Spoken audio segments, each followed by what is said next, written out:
नमस्कार मित्रांनो. उद्यापासून आपल्या सर्वांनाच माहीत आहे, की आर-आर-बी एन-टी-पी-सीच्या एक्झाम स्टार्ट होत आहेत उद्यापासून म्हणजे 16 मार्चपासून. तर आमच्याकडून पहिल्यांदा तुमच्या सगळ्यांना जे काही तर या परीक्षेसाठी खूप खूप शुभेच्छा. तर चला आजचा जो काही आपला टॉपिक आहे, तर हा टॉपिक आहे आर-आर-बी एन-टी-पी-सी परीक्षेला जाता नेमकं आपण या ठिकाणी इथं काय केलं पाहिजे आणि कोणकोणत्या ट्रिक्स, टेक्निक्स या परीक्षेमध्ये वापरल्या पाहिजे, या संदर्भातली जी काही माहिती आहे, तर या व्हिडिओमध्ये आपण बघणार आहे. तर बघा आता या अगोदरचे जे काही लेक्चर्स आहेत, म्हणजे जे काही लाईव्ह टेस्ट आहेत, त्या पण आम्ही या ठिकाणी इथं दिलेल्या आहेत. म्हणजे त्याचा सुद्धा जो काही आहे, तर तो फायदा तुम्हाला इथं नक्की होईल. म्हणजे ज्या विद्यार्थ्यांचा पेपर आहे, त्यांनी त्या पेपरच्या 1-2 दिवस अगोदर जर ते व्हिडिओ जर बघितलेले असतील या चॅनलवरचे, तर पूर्णपणे तुम्हाला त्याचा फायदा होईल. ज्यांनी बघितलेले नसतील, त्यांनी लवकरात लवकर ते व्हिडिओ बघून घ्या. जेणेकरून तुम्हाला ॲक्चुअल पेपरची जी काही स्ट्रॅटेजी आहे, तर ती कळेल. मग आता यामध्ये बघा, की पहिल्यांदा जे काही परीक्षा आहे तरी या परीक्षेमध्ये सोपे प्रश्न जे काही आहेत तर ते अगोदर आपल्याला इथं सोडवायचे, की जे प्रश्न आपल्याला जमतील त्या प्रश्नांना अगोदर जो काही आहे तर ते सोडवायचं. आता याच्यामध्ये असं सिग्रीगेट करू नका, की मॅथ्स अगोदर घ्यायचं, रिझनिंग घ्यायचं किंवा जी-एस घ्यायचं.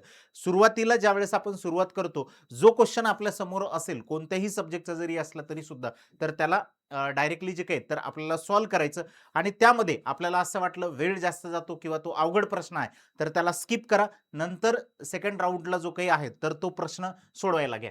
मग त्याच्यानंतर जे काही आहे तर वेळेचे नियोजन म्हणजे तेच, की जर आपल्याला प्रश्न अवघड वाटला असेल तर त्याला नंतर जे काही तर आपल्याला तिथे घ्यायचंय. त्याच्यानंतर स्मार्ट अंदाज म्हणजे की 2 ऑप्शन आपल्याकडे राहतात.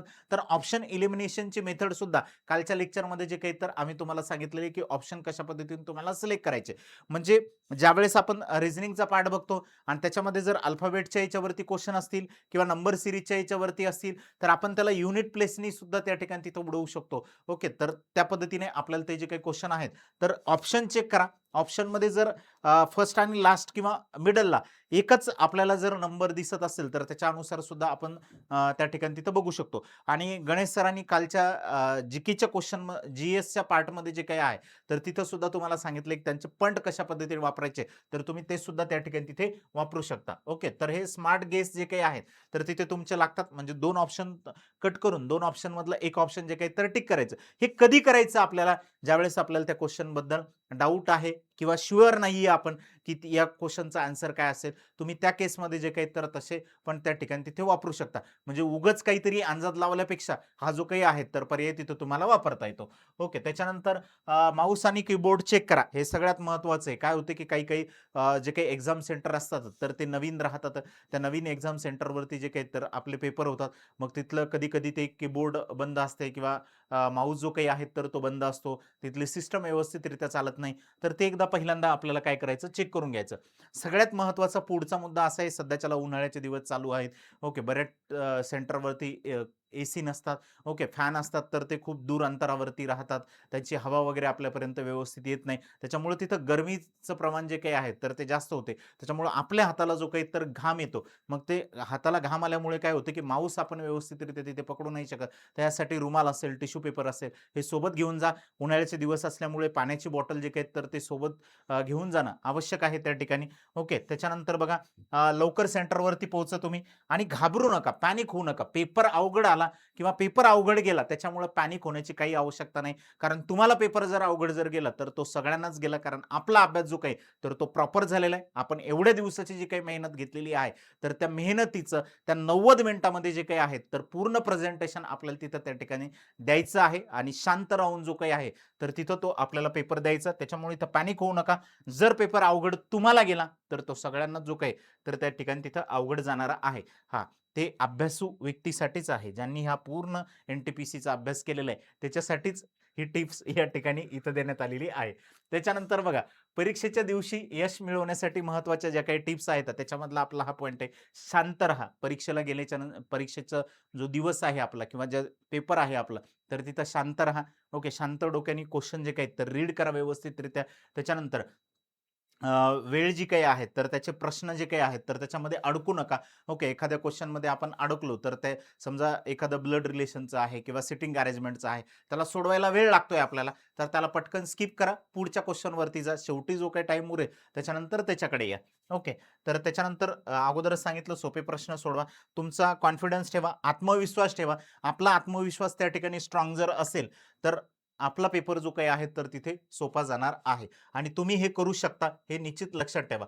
आता बघा रिझनिंग मधला जो काही पार्ट आहे तर तो कशा पद्धतीने तुम्हाला सोडवायचा आहे परीक्षेला गेल्याच्या नंतर. ओके, पहिल्यांदा आपण ज्यावेळेस आपल्या हातामध्ये पेजेस येतात पेपर सुरू होण्याच्या अगोदर, तर पहिल्यांदा ज्या विद्यार्थ्यांचं अल्फाबेट पाठ नाहीत म्हणजे एबीसीडी माहिती नाही, त्यांनी ए पासून तर एम पर्यंत एकदा लिहा आणि उलटमध्ये एन पासून तर झेड पर्यंतचे जे काही असते तर ते अपोजिट लेटर त्या ठिकाणी तिथे लिहून ठेवा, जेणेकरून तुम्हाला अपोजिट वरचा एखादा क्वेश्चन आला किंवा अल्फाबेटचे क्वेश्चन आले, जसं की अॅनालॉजीचा क्वेश्चन असतो त्याच्यावरती, त्याच्यानंतर अल्फाबेटची सिरीज त्यावरती असतो, सिमिलॅरिटीचे क्वेश्चन त्याच्यावरती असतात, हे त्यानंतर अल्फाबेटिकल सिरीजचे क्वेश्चन त्यावरती राहतात. तर हे जे काही क्वेश्चन्स आहेत तर यावरती विचारण्यात येणारे क्वेश्चन्स आपल्याला एबीसीडी वरती भरपूर येतं, त्याच्यामुळे ते एकदा लिहून घ्या. ज्यांना माहित नाही त्यांना त्याच्या खाली नंबर पण लिहा, म्हणजे ए ला 1 त्यानंतर बी ला 2 असे नंबर झेड पर्यंत आपण जर लिहून जर ठेवले 26 तर आपल्याला कुठेही काही अडचण जाणार नाही. त्याच्यानंतर जे क्वेश्चन कोडिंग डिकोडिंगचे आहेत, अॅनालॉजीचे आहेत, ते सोपे क्वेश्चन्स जेवढे काही असतील नंबर सिरीजचे असलेले तर ते पटापट सोडवा. बाकीचे जे काही पझलचे आहेत, सिटिंगचे आहेत, ज्यांना जमता ते एका पहिल्या याच्यामध्ये सुरुवातीला तर ते पटकन सोडवून घ्या. जर नसतील जमत, आपल्याला वाटलं आपण तिथं अडकू शकतो तर त्या क्वेश्चनला थोडंसं स्किप करा. ओके, त्याच्यानंतर हायर रिझनिंगचे जर क्वेश्चन जर आलेले असतील, स्टेटमेंट अँड अझम्पशनचे जर क्वेश्चन तिथं असतील किंवा कोर्सेस ऑफ ॲक्शनचे क्वेश्चन त्या ठिकाणी तिथं असतील, तर जर तुम्हाला मराठी तिथं सिलेक्ट करता येत असली तर मराठी करा. कारण ते मराठीमधले क्वेश्चन जे काही तर आपल्याला पटकन समजतात, सोडवायला जे काही आहेत तर ते सोपे जातात. कालच्या ह्याच्यामध्ये आम्ही तसं तुम्हाला लेक्चरमध्ये जे काही तर ते सांगितलं सुद्धा होतं. ओके, तर त्या क्वेश्चनमध्ये नेमकं विचारलं काय? तो रिलेटेड आहे का याच्याशी रिलेटेड चुकीचा आहे? तर तो बघा. होते काय माहिती आहे का? आपल्याला विचारण्यात असते याच्यापैकी चुकीचा कोण आहे? आपण काय करतो, एक करेक्ट सापडते आणि तोच टिक करतो. वरती वाचतच नाही. नेमकं चुकीचं आहे का बरोबर विचारला का याच्यामधला गटात बसत नाही तो विचारला.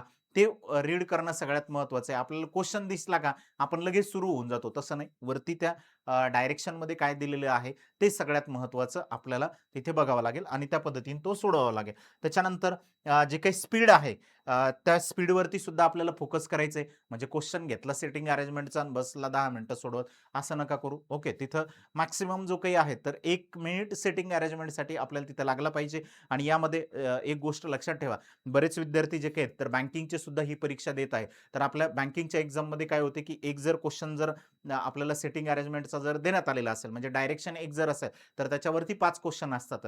पझलच्या याच्यावरती सुद्धा सेम असते. पण या ठिकाणी इथं नाहीये.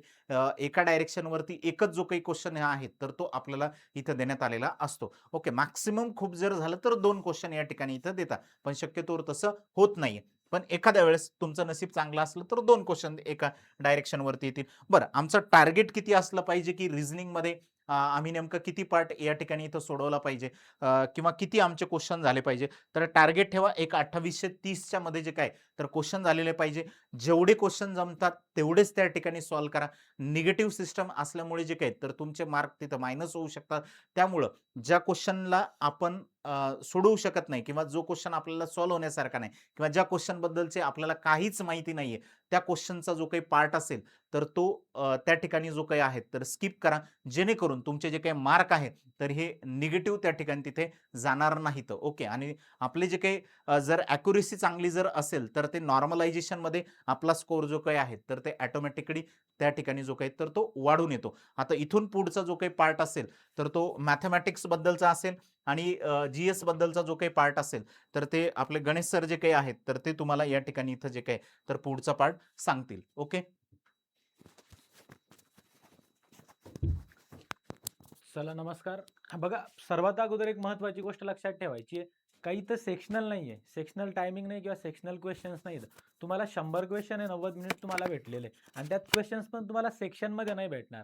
त्याच्यामुळे तुम्ही एक सब्जेक्टला घेऊन नाही चालू शकत. एखाद्याने जर विचार केला, की मी आधी मॅथ्सचे क्वेश्चन सॉल्व्ह करतो, नंतर रिझनिंगचे सॉल्व्ह करतो, नंतर जीकेचे करतो, तर तसं नाही चालणार. इथं बघायचंय see the ball, hit the ball म्हणजे क्वेश्चन बघायचा आणि मारायचंय क्वेश्चनला. मग आता महत्त्वाची गोष्ट काय, आता मॅथ सेक्शन म्हणा किंवा रिझनिंग सेक्शन म्हणा, रिझनिंगबद्दल तर सर बोललेच. आता मॅथमध्ये काय होऊन जातं, मॅथचे जे तुमचे 30 क्वेश्चन राहणार आहे, एक गोष्ट लक्षात ठेवून जा कधी पण, त्याच्यामध्ये 3 ते 4 क्वेश्चन्स तुम्हाला असे 100% भेटणार आहे, रेल्वेमध्ये असो किंवा एस-एस-सीमध्ये असो, जे का तुम्हाला कुठेतरी अडवतील.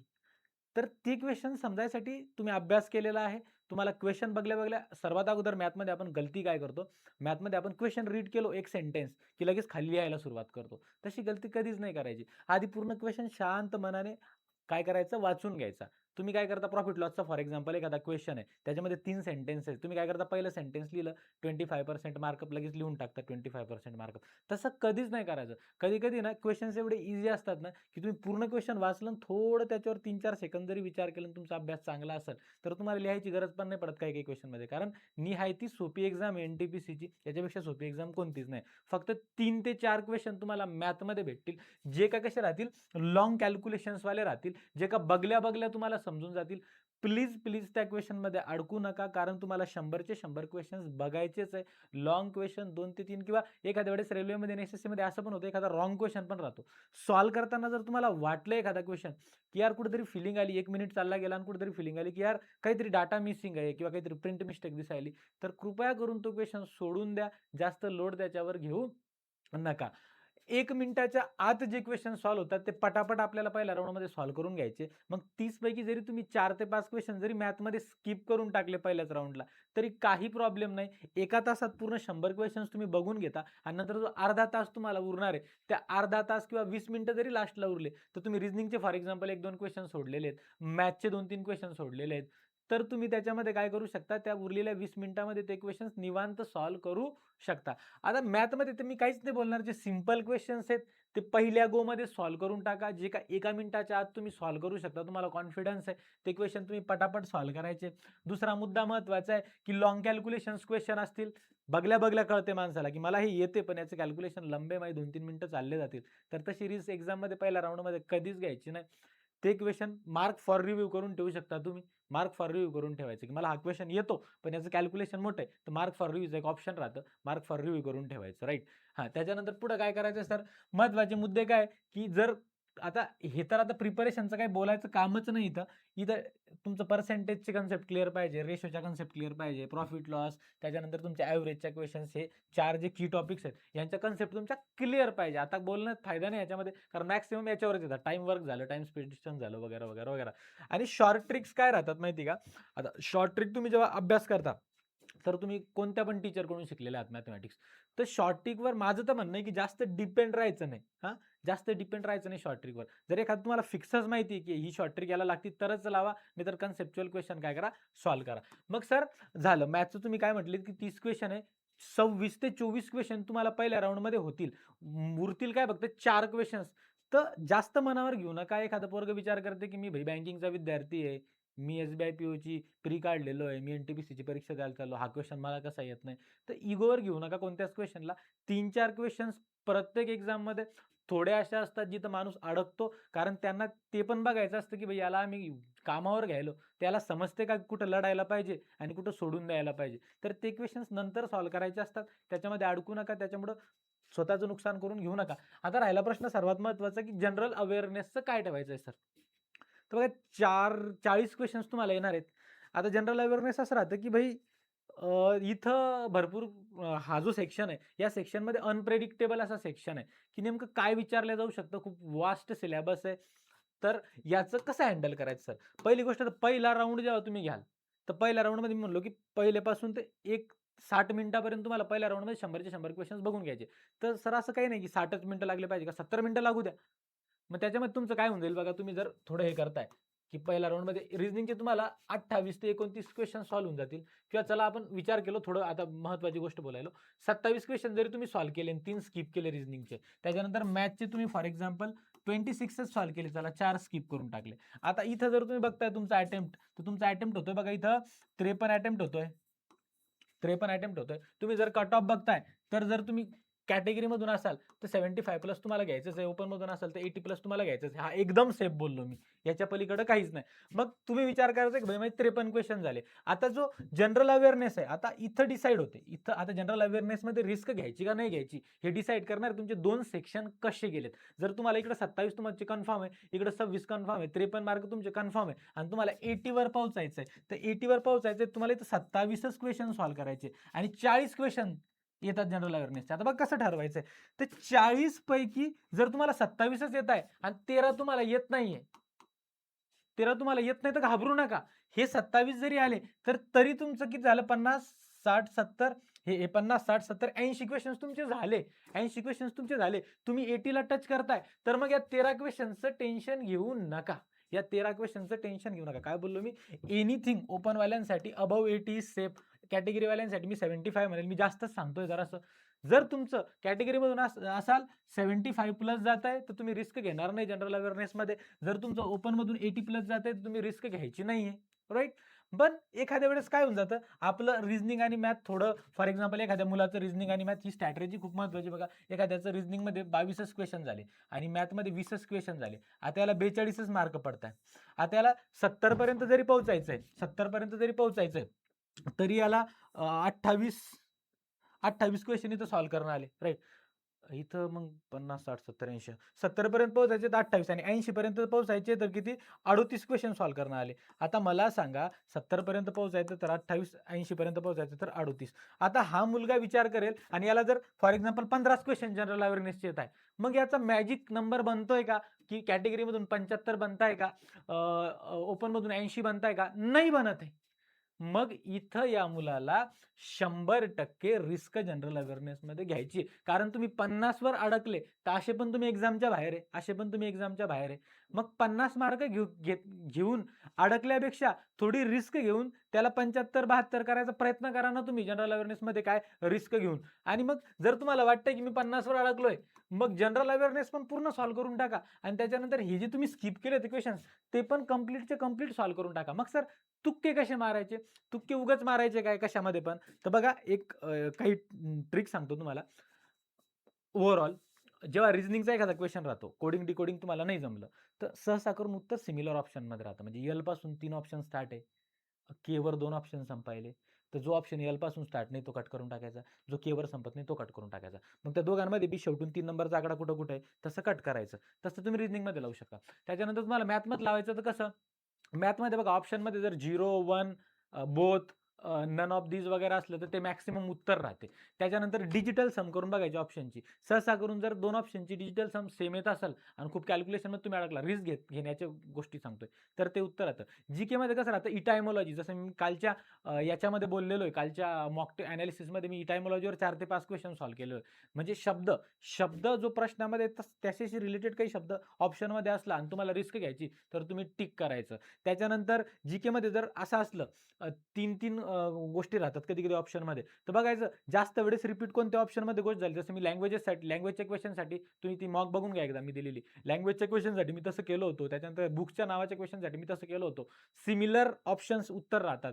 त्याच्यानंतर 2 ऑप्शन जर एकमेकांच्या अपोझिट असतील, जसं ए हा माणूस आहे, ए हा माणूस नाही. बाकीचे ऑप्शन अलग-अलग. ए हा सिंह आहे, ए हा वाघ आहे. ठीक आहे, असं काही असलं तर ए हा माणूस आहे, ए हा माणूस नाही याच्यापैकीच एक उत्तर राहतं. म्हणजे 2 ऑप्शन जर तुमच्या याच्यामध्ये सिमिलर असतील आणि कॉन्ट्रास्टिंग असतील म्हणजे सारखे आणि एकमेकांना अपोज करणारे असतील तर त्या दोघांपैकीच एक उत्तर राहतं. या ट्रिक्स आपण एसएससी साठी पुढे घेऊनच येणार आहे सीरीज. तुम्हाला जीके एकदम सोपं जाणार आहे. पण आता काय करायचं ते डोक्यात बसला असेल आय थिंक. जीके मध्ये तुम्हाला स्मार्ट गेसेस करायचे का नाही करायचे ते कोण ठरवणार आहे? ते तुमचं रिझनिंग आणि मॅथमध्ये किती क्वेश्चन सॉल्व्ह झाले आणि जीके मध्ये तुम्हाला किती येत आहे त्यांचा मॅजिक नंबर जर 75 प्लस किंवा 80 प्लस जर बनत असेल तर तुम्हाला रिस्क घ्यायची नाहीये. तुमचा पेपर चांगला गेलाय पण तुम्ही कुठेतरी 40-50 वर अडकलेले आहात. तर 40-50 वर असं बी आपल्याला काही आवड भेटणार नाही. सर्व क्वेश्चन सॉल्व्ह करून यायचे. जास्त टेन्शन घ्यायचं नाही. आय होप समजलं असेल तुम्हाला. घाबरू नका. व्यवस्थित पेपर द्या. एक एक्झाम म्हणजे काय जिंदगीतली शेवटची एक्झाम नसती. निवांत बघा सर्वात महत्त्वाची गोष्ट राहते तुमचं डोकं शांत ठेवणं एक्झाममध्ये. एक्झाममध्ये डोकं शांत ठेवा. कारण का किती अभ्यास केला आणि तुमचं डोकं शांत नसलं आणि तुम्ही एक्झाम जर स्पॉईल करून आलात तर त्याला काही अर्थ उरत नाही. त्याच्यामुळे डोकं शांत ठेवा. आता काही जास्त अभ्यास पण नका करू.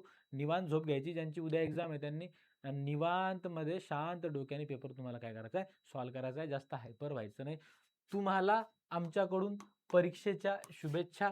जर तुम्हाला थोडं असं वाटत असेल की सर माझं डोकं शांत राहत नाहीये एक्झामसाठी कसं करू काय करू तर मी तुम्हाला एक कॉन्टॅक्ट नंबर पण देऊन ठेवतो 9226787833 किंवा गणेश सरांनी मागच्या व्हिडिओमध्ये त्यांचा नंबर पण दिलाय त्यांना पण तुम्ही कॉल करू शकता की सर कसं करायचं काय नाही या सर्व गोष्टी आपण करू शकतो. बघा तुमची मेहनत जिद्द आणि आत्मविश्वास याच्या जोरावर तुम्ही नक्की यश मिळवाल याची आम्हाला गॅरंटी आहे. परीक्षेला थोडं शांत मनाने सामोरे जा. वेळेचं योग्य नियोजन करा. स्मार्ट प्रकारे क्वेश्चन सॉल्व्ह करा आणि आपल्या उज्ज्वल भविष्यासाठी टीम सारथीकडून तुम्हाला खूप खूप शुभेच्छा. जा आणि पेपरला फोडून या. चला, धन्यवाद.